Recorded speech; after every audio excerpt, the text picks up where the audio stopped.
Do you ever get into arguments and look back regretting what you said because you realize that you actually just made the situation worse? Or maybe the issue is that you feel like the other person just didn't take in what you said, they didn't listen. Look, I used to be so argumentative, if that's even a word, but I would often look back after conflict and realize that I was wrong, or that I just didn't communicate my points well. And I would feel like, damn, if only I could present myself better in these situations where there's some kind of conflict, there's something that I don't like about what that person said, or they don't like about what I've said or what I've done, and we need to speak about it. Now, my relationships completely changed for the better when I started applying these conflict resolution techniques that allowed me to stop having arguments and start having productive conversations. The first thing that you want to do when you're speaking about something that has annoyed you about someone, or they're speaking about something that they don't like about what you've done, listen first. A lot of the times we're so defensive that we feel like we need to play offense before we even listened to the thing that the person is saying. The problem with that is that you now do not understand what their issue is. You know that maybe they're annoyed with you because you did X, Y, Z, but you don't understand the perspective of why that's actually annoyed them. What you want to do is you want to really dive in deep,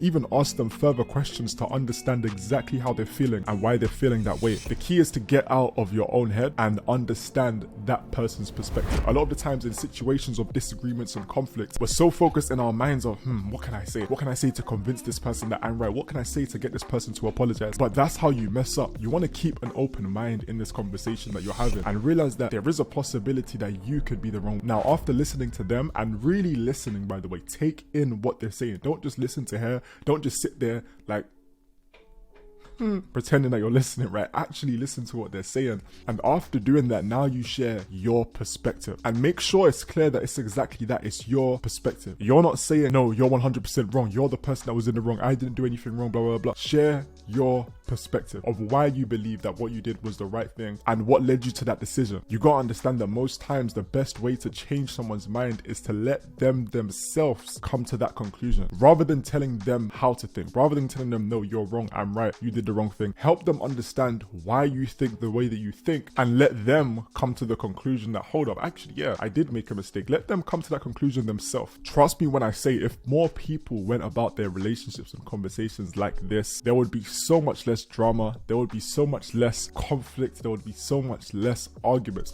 There's really no need for arguments to happen if you can just focus on having conversations like this on situations that need to be addressed. Understand their perspective first, share your perspective, but also show them that you're also understanding their perspective. Listen, Michelle, after hearing you describe that, I feel like I understand more and I want to actually apologize because I didn't actually realize that I was making you feel that way by my actions here. But with that being said, just so you understand where my thought process was and how I wasn't actually trying to offend you in any type of way, this is the way that I was thinking. That's an example of how you can communicate a mistake that you've made, and maybe you've even recognized that it's a mistake and you've apologized.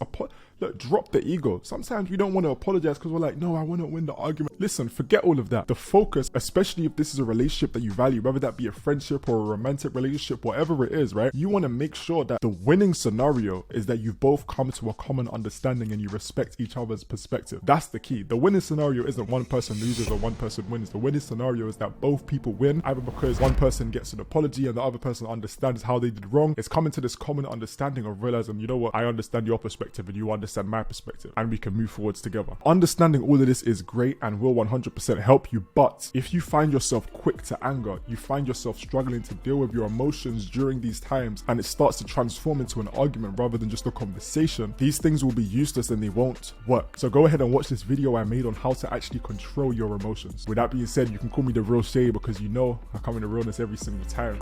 I'll catch you guys next week. Peace out.